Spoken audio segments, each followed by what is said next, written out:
Hi, we're back, and today we're going to be dealing with part 2 of this particular paragraph that I entitled Children of God with a Great, Grand, and Glorious Future.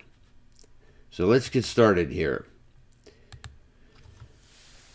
Purity, sin, and lawlessness. That's how I, if you will, kind of captured the meaning of what's going on in these 3 verses.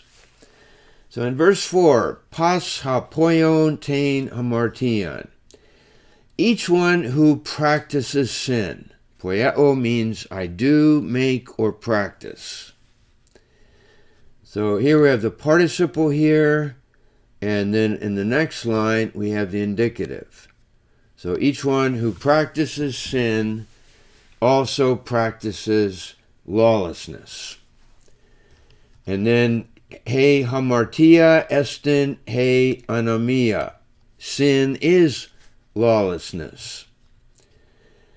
Then in 5, and you know, there's a perfect indicative, second person plural, translated as the present. You know that one, here reference to Christ, was revealed or made manifest. Aorist, passive, indicative, third person singular. Hina, red flag word for the subjunctive. In order that he might take away. Are, aorist, active, subjunctive, third person singular. This is a liquid verb.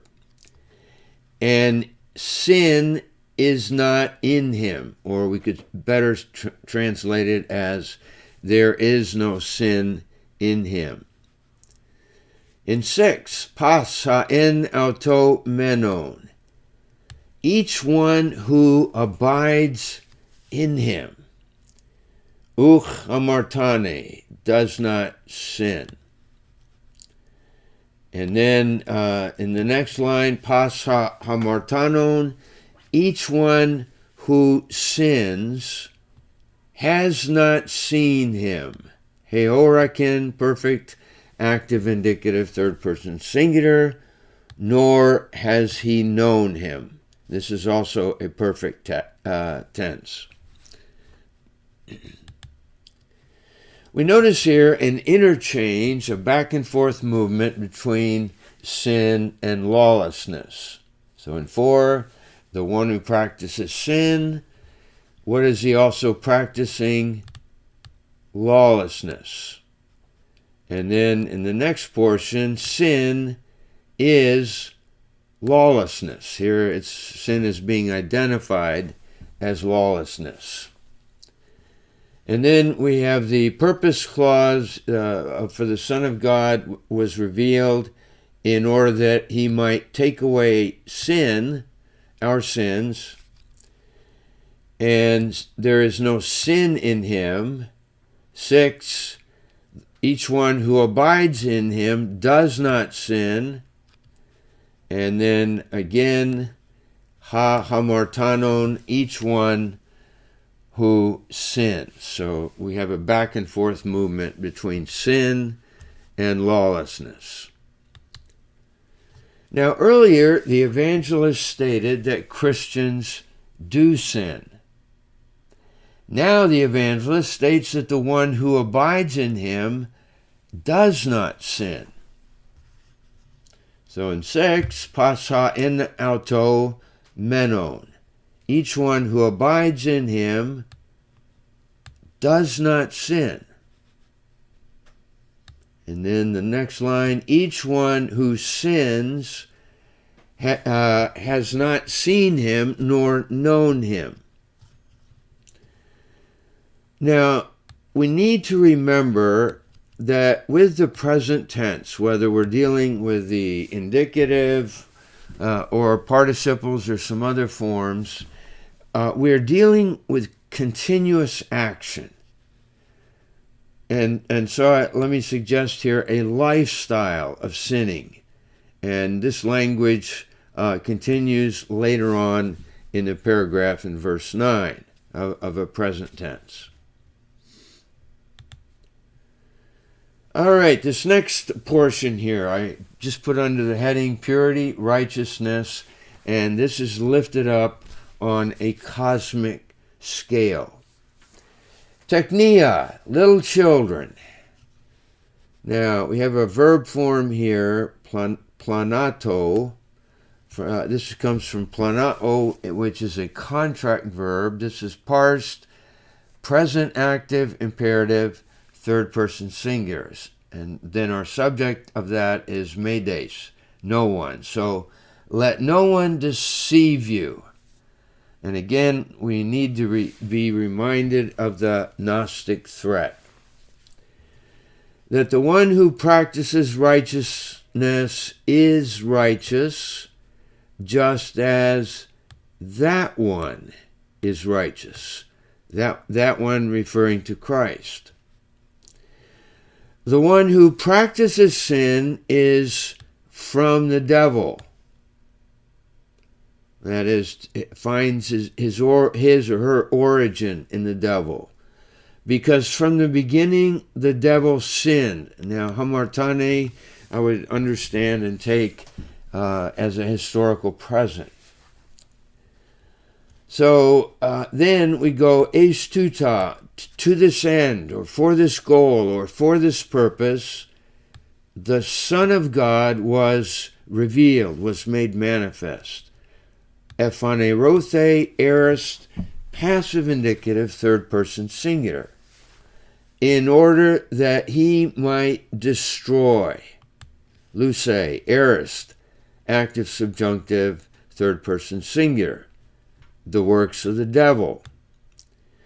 So we have, on the one hand, the use of the demonstrative pronoun, that one, that is linked up with Son of God, but on the other hand, you have the repetition there of diabolos, the devil. So these are two, if you will, cosmic players on the scene.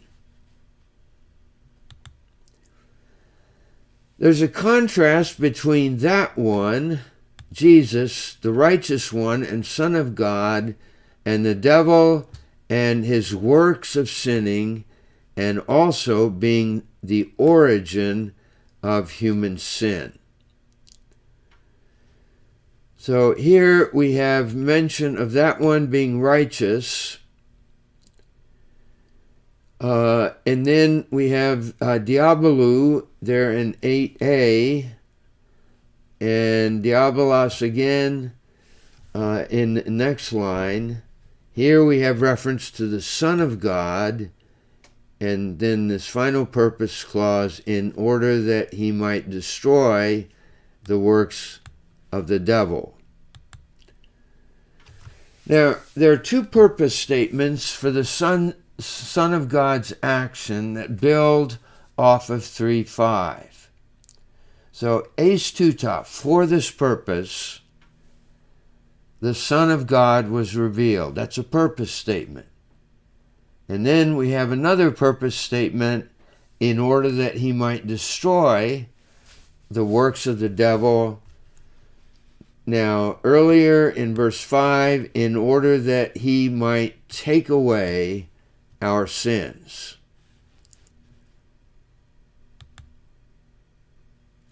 Then in verse 9, each one who has been born or begotten from God. Now, we have a perfect participle here from genao. It's a contract verb. Perfect middle passive participle, masculine singular nominative. Does not sin or does not practice sin.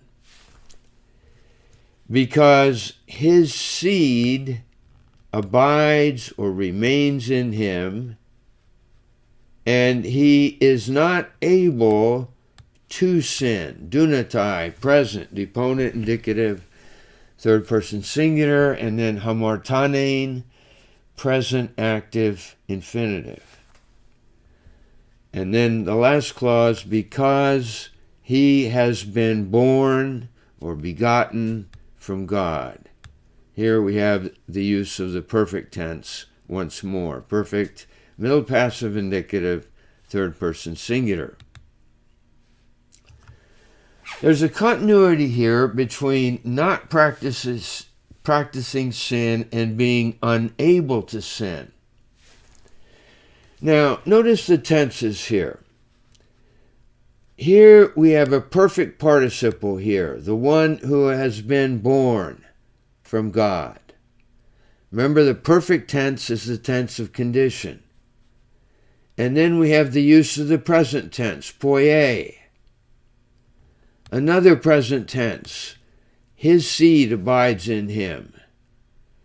And then in this next line, u dunatai hamartanen, we have two present forms, present deponent indicative, and also paired up with the complementary infinitive hamartanen, present active infinitive. And then at the tail end, because he has been born from God.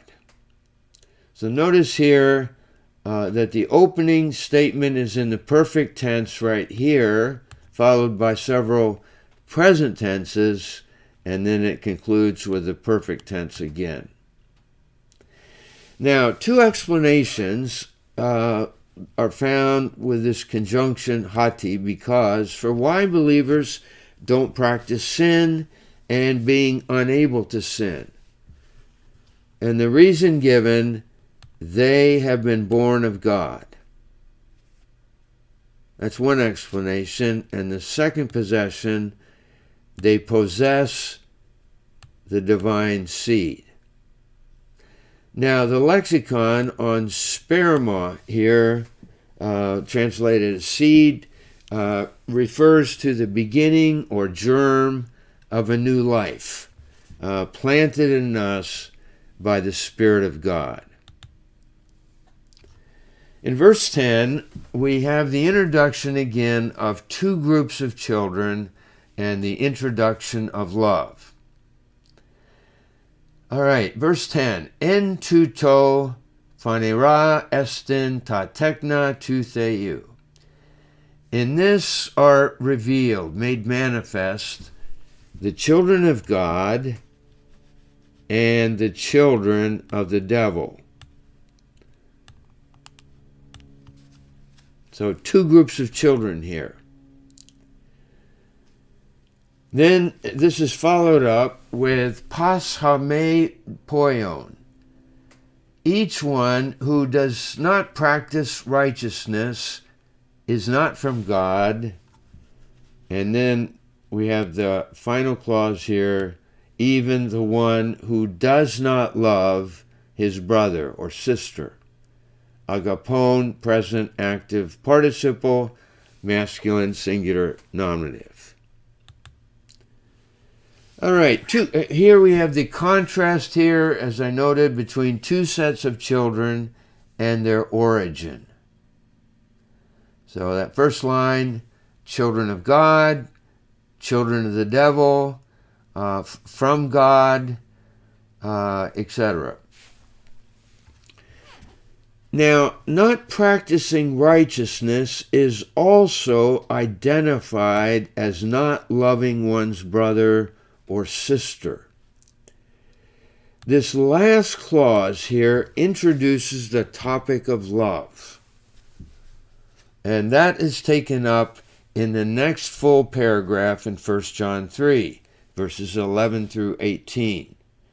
So, not practicing righteousness here is synonymous with not loving one's brother or sister. And finally, relative to the issue of human sin, we need to remember the context, the historical context of the Gnostic threat. The Gnostics and Docetics believed that they were immune to sin. They were already spiritual. At the same time, sin does matter.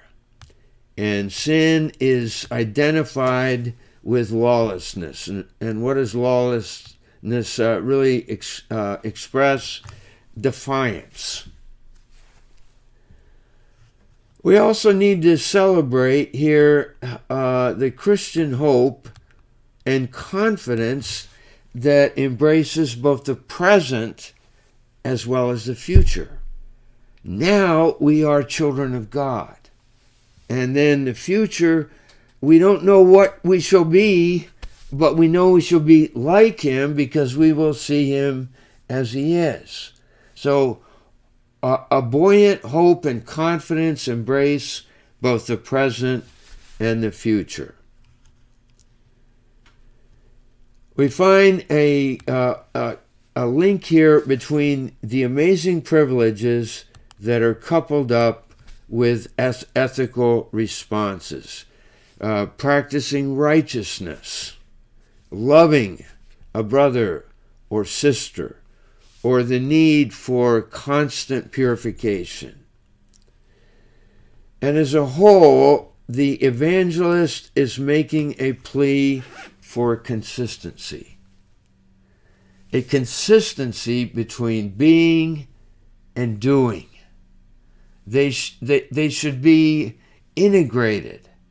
That one's very being is expressed by the things that a person does.